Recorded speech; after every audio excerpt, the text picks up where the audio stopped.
Chapter 8: Allies and Adversaries.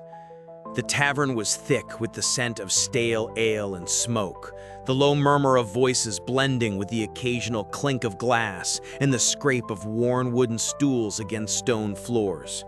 Shadows clung to the corners like living things, shifting and stretching as the flickering candlelight danced across rough-hewn beams. I sat at a battered table near the hearth, my fingers nervously tracing the rim of a chipped cup. Across from me, Joran's gaze was sharp and unreadable, eyes dark pools reflecting the dim light. "I never thought I'd see the day you'd ask me for help," he said, voice low but edged with something like grudging respect. "Neither did I," replied honestly, watching for the flicker of a smile that never came. "But the stars aren't just prizes to be won or lost anymore. There's something bigger at stake." Jordan shifted. The weight of his usual bravado was replaced with something quieter, more thoughtful. "I've been chasing shadows for too long, Elara. Maybe it's time to fight for something real." The words hung between us, fragile, yet charged with the promise of change. For years we had been rivals, each star caught, a silent contest, each glance a challenge. But tonight, that rivalry felt like a distant echo against the rising tide of rebellion. Later, Mira joined me in the labyrinthine alleys that wound beneath the city's crumbling facades. The air was damp and heavy with the scent of ash and wet stone. Her green eyes gleamed with fierce determination as she whispered of secret gatherings and whispered hopes among the oppressed. "The people are ready," she said, her voice barely above the night breeze. "They want the stars back, Elara, not just in cages, but shining freely." Her words ignited a spark within me, a reminder that this fight was no longer mine alone. It was the pulse of the city, the heartbeat of every whispered dream. Meanwhile, Joran stood atop a crumbling rooftop, the cold wind tugging at his dark cloak. The city stretched beneath him, a labyrinth of shadows and light. He wrestled with ghosts from his past, the failures, the losses, the moments when fear had held him back. Yet something in Elara's resolve stirred a new courage, a call to rise beyond old wounds. In a hidden chamber beneath the city, the air thick with the scent of beeswax and old parchment, we gathered with others who dared to dream of change. Lanterns cast a soft, golden glow over determined faces, some familiar, others new. Hands were shaken, promises whispered, and alliances forged in the fragile hope of a dawn beyond the moonless sky. "We stand together," I declared, my voice steady despite the tremor of fear beneath. "For the stars, for our dreams, for the light we once lost." Joran nodded beside me, his usual sharp edge softened by the weight of commitment. "And for the city that's been waiting for us to rise." The path ahead was perilous. Master Vael's reach was long and merciless, his enforcers ready to snuff out any flicker of rebellion. But in that moment, surrounded by allies and bound by a shared dream, I felt the stirrings of something powerful, a force not even Vael could contain. As we dispersed into the night, the city shadows seemed less oppressive, the darkness less absolute. Somewhere beyond the walls, the stars waited, whispering of freedom and light. And with Joran at my side, the fight for their return had truly begun. But trust was a fragile thing, and the question lingered. Could we hold together when the night grew darkest? Or would old wounds and new betrayals tear us apart? Only time would tell. For now, we moved forward, step by step, into the unknown, guided by the faint but unyielding glow of hope. Chapter 9: Threads of the Past. The chamber smelled of dust and forgotten time. As I stepped inside, the faint glow of moonlight filtered through narrow windows, catching motes of dust that drifted lazily in the heavy air. Countless shelves lined the walls, sagging under the weight of aged tomes and brittle scrolls. The scent of old parchment and melting candles enveloped me like a shroud, wrapping me in a quiet reverence that felt both alien and comforting.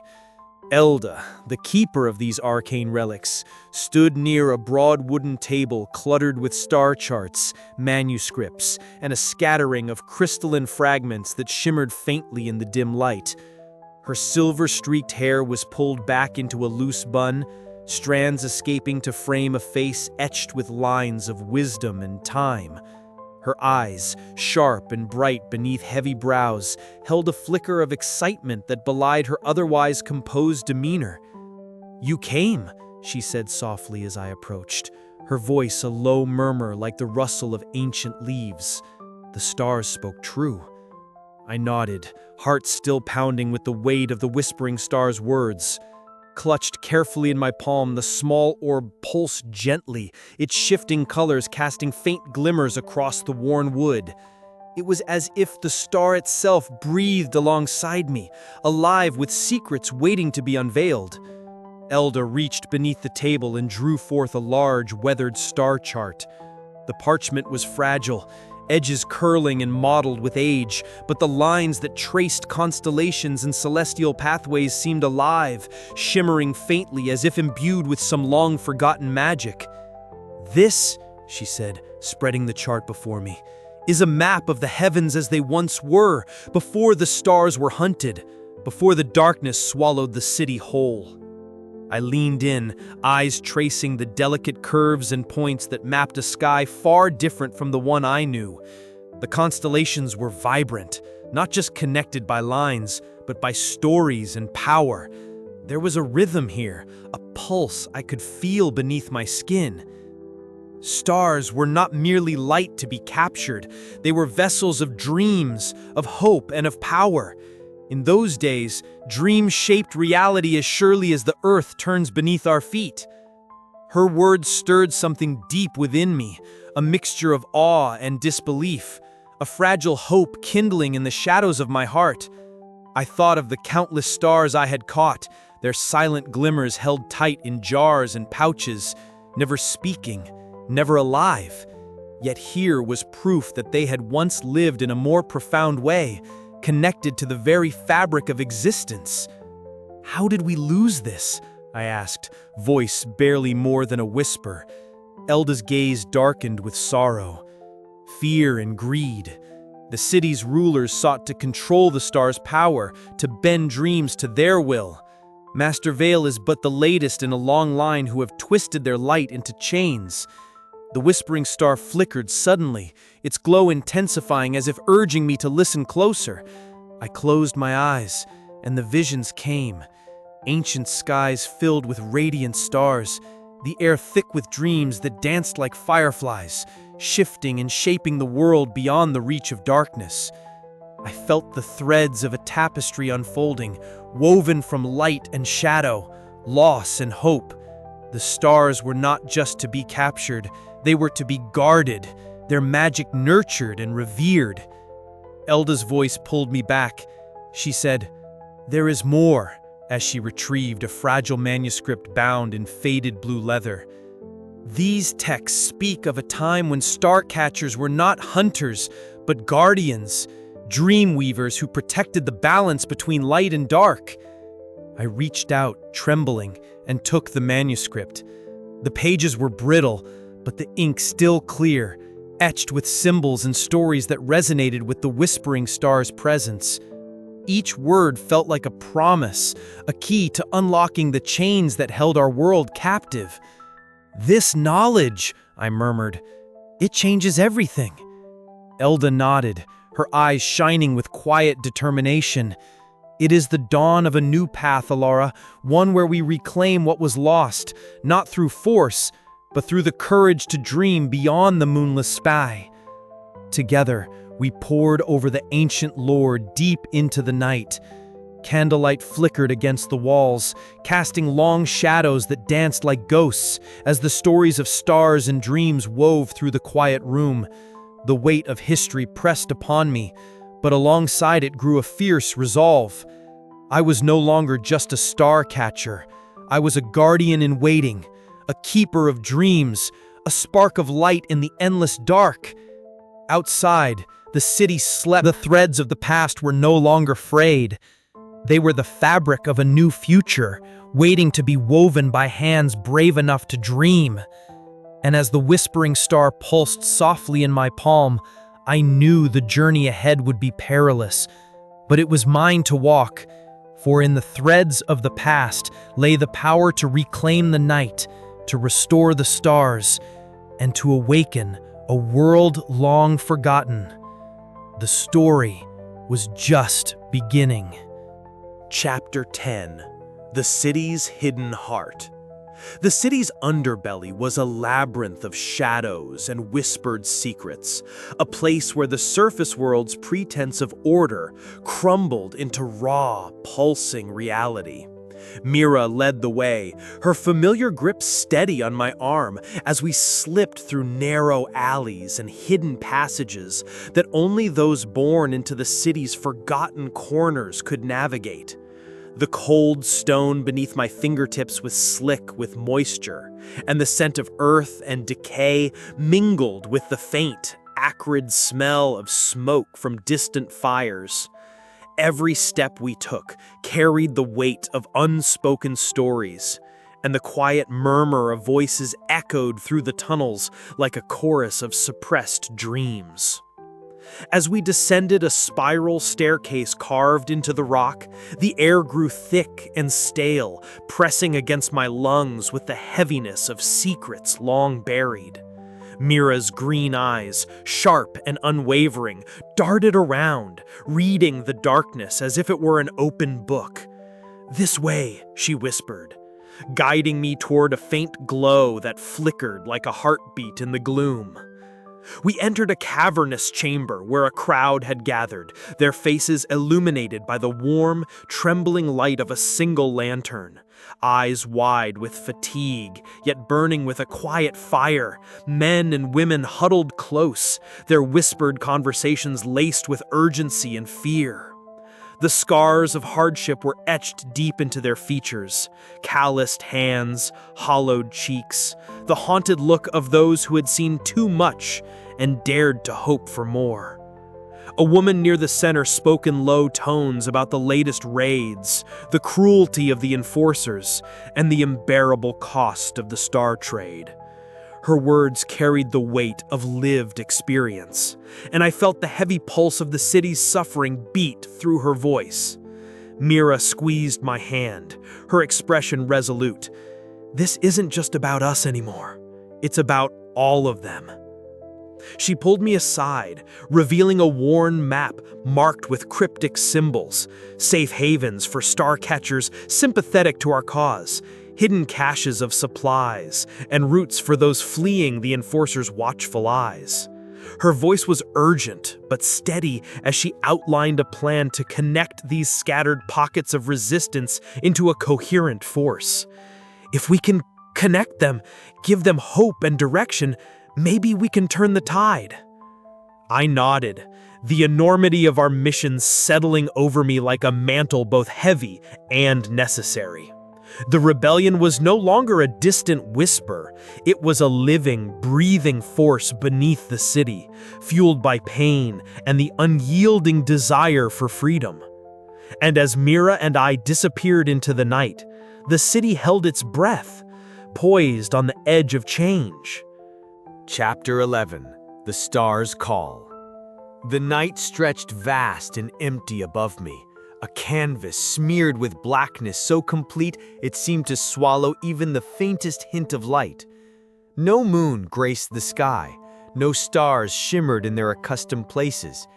Yet in the hollow quiet of this moonless hour, a soft glow hovered before me, a small orb pulsating with shifting colors, delicate and alive.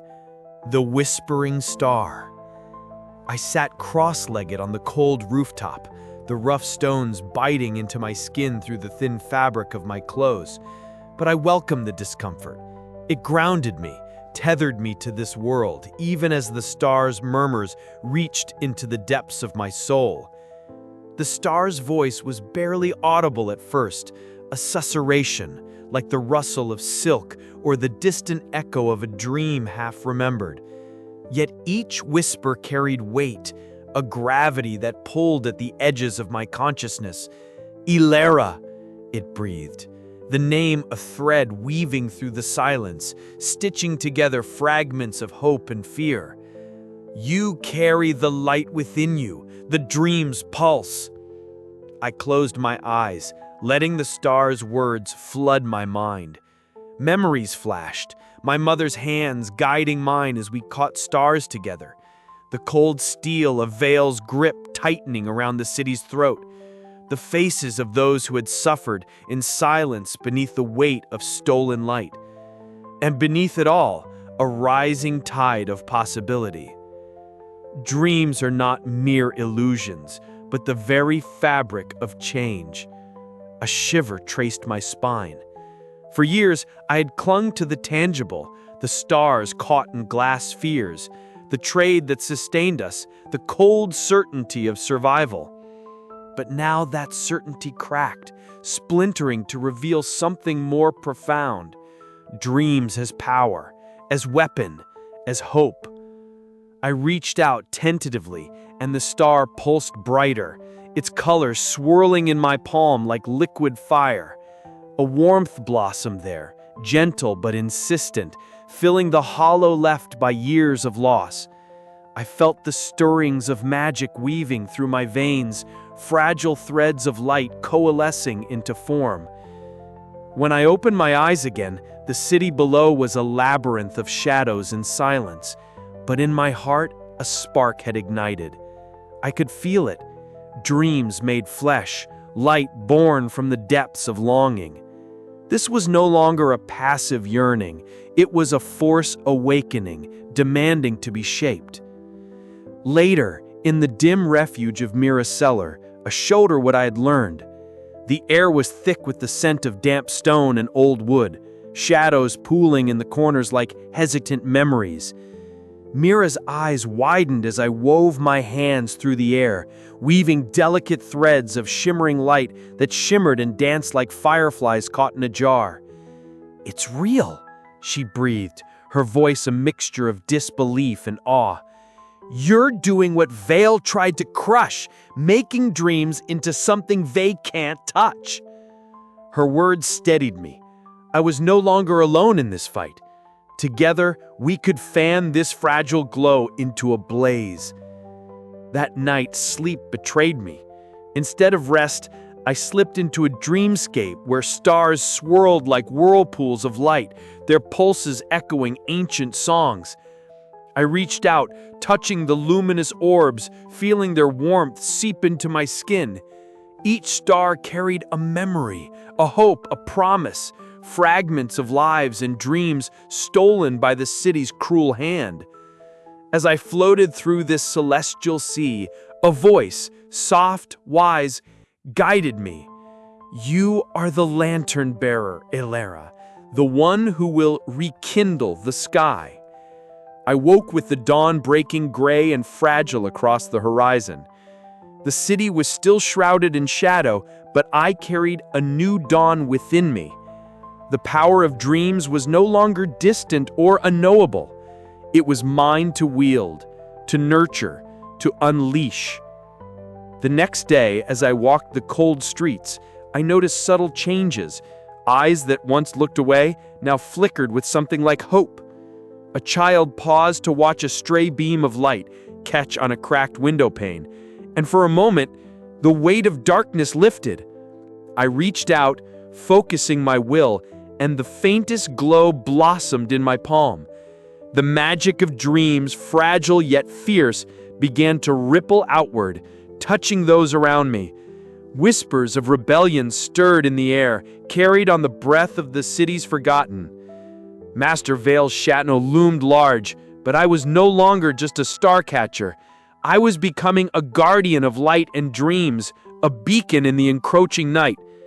The path ahead was uncertain and perilous, but with the whispering star's call echoing in my heart, I stepped forward, ready to challenge the darkness.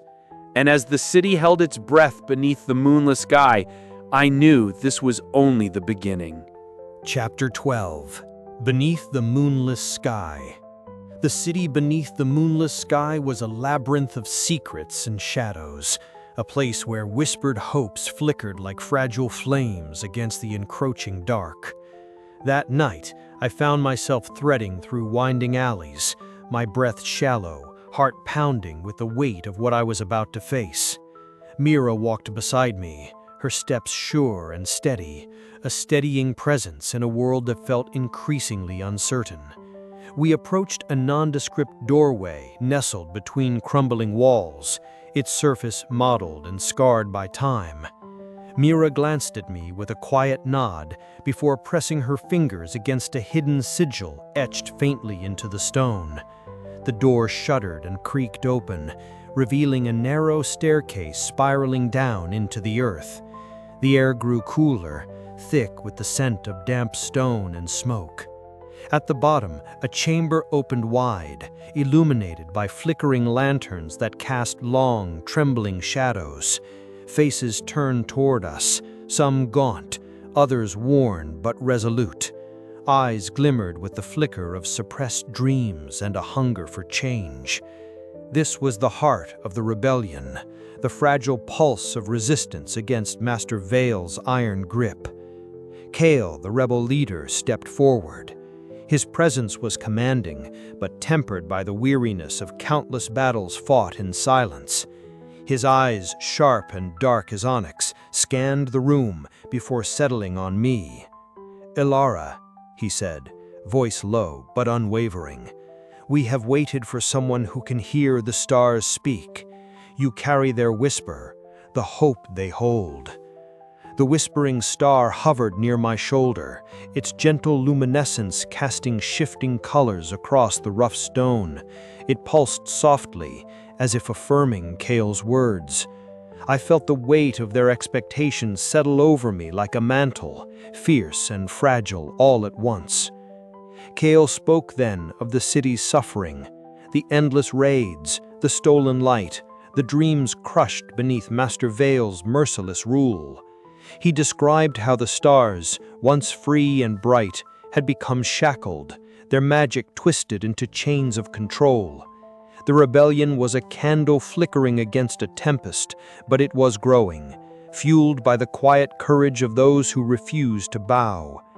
Mira squeezed my hand, her green eyes steady and fierce. "We fight because we must, because even in the darkest night, there is a dawn waiting to break," she whispered. I nodded, feeling the stirrings of a fire within that went beyond survival. This was no longer just about capturing stars or surviving the cold. It was about reclaiming the light, the dreams, the very soul of the city.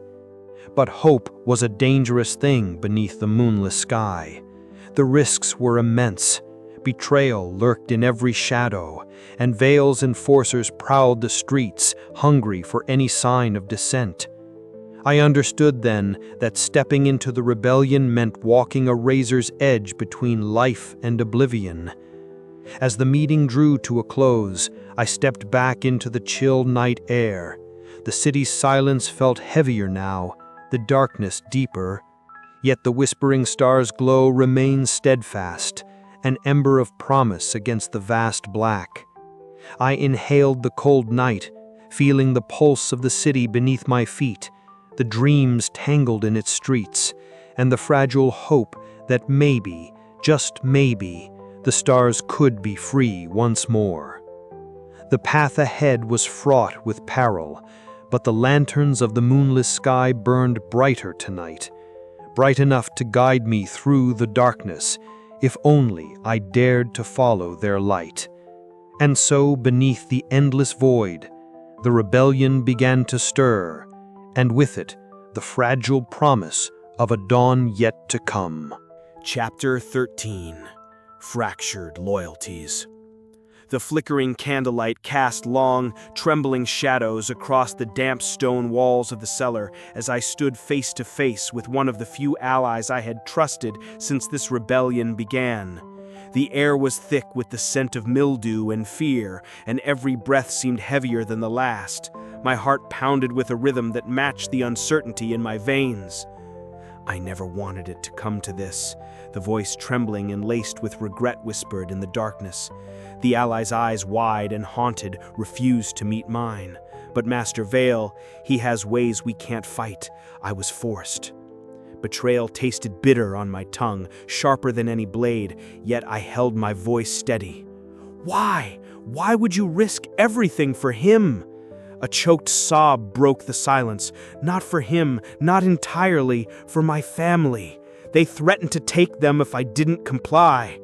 I swallowed hard, the weight of their confession pressing down on me like the very darkness that blanketed our city. Trust, once so easily given among us starcatchers, now felt fragile and threadbare.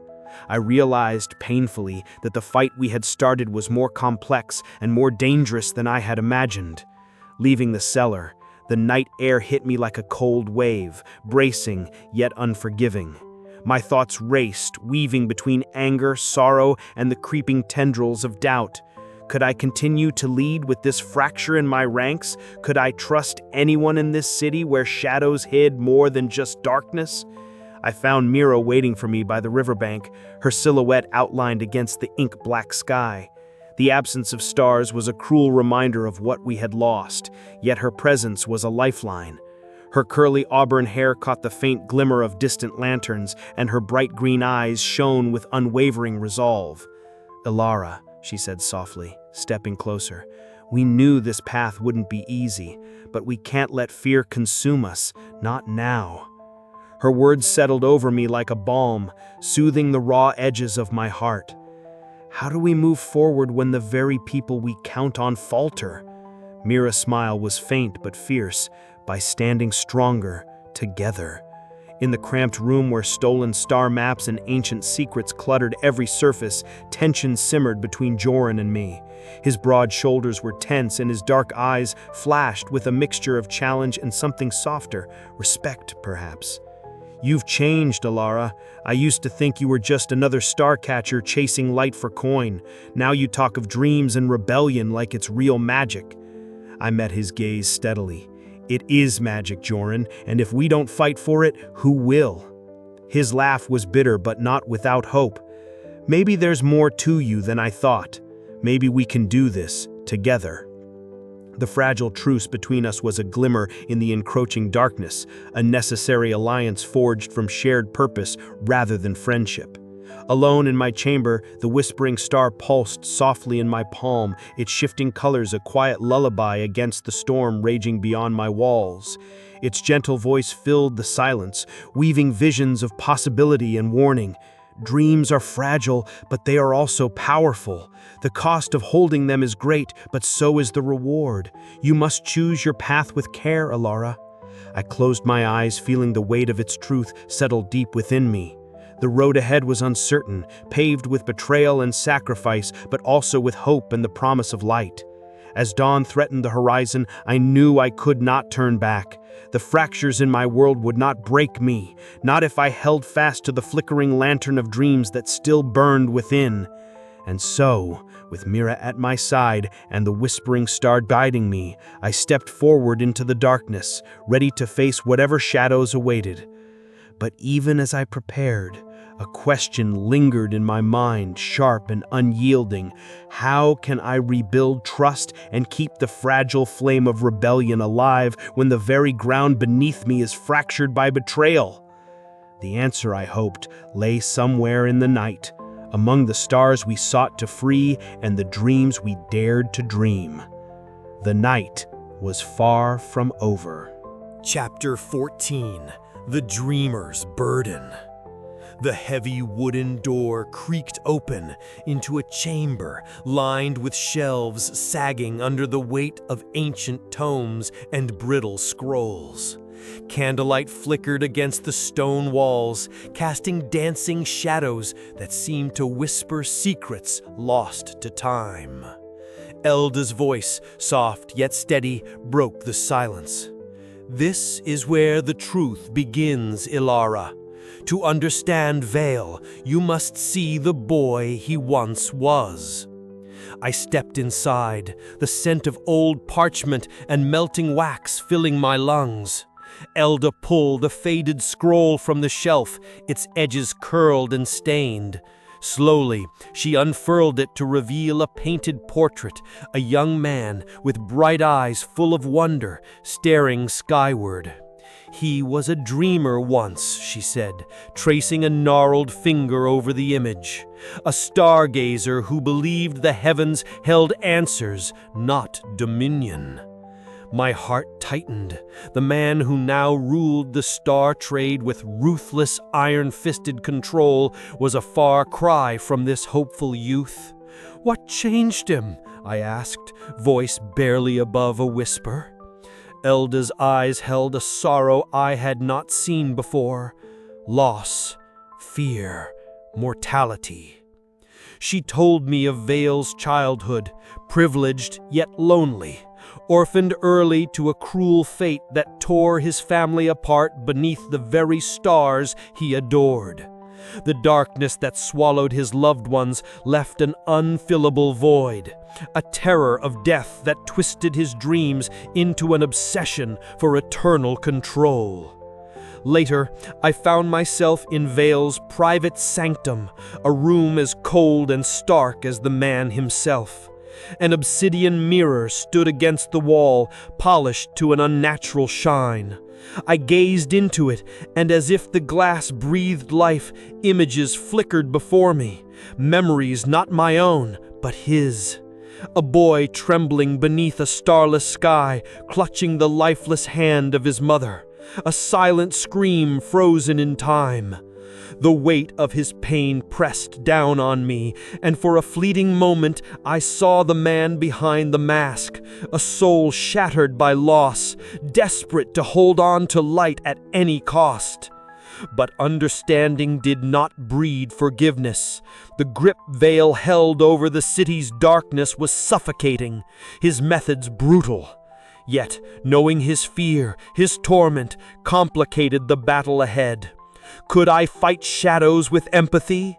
Could dreams bend the iron will of a broken man?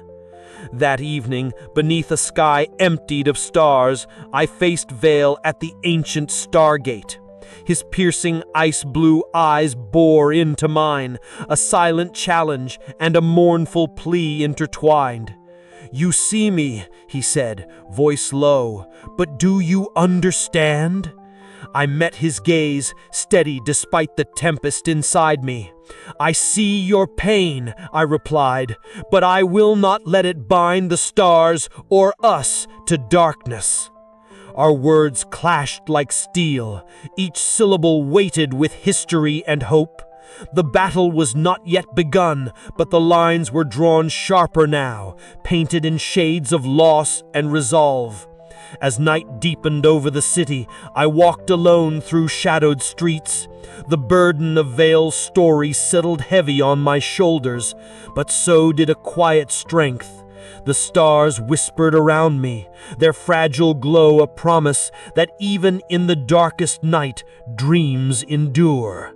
Tomorrow the storm would come, and I would be ready.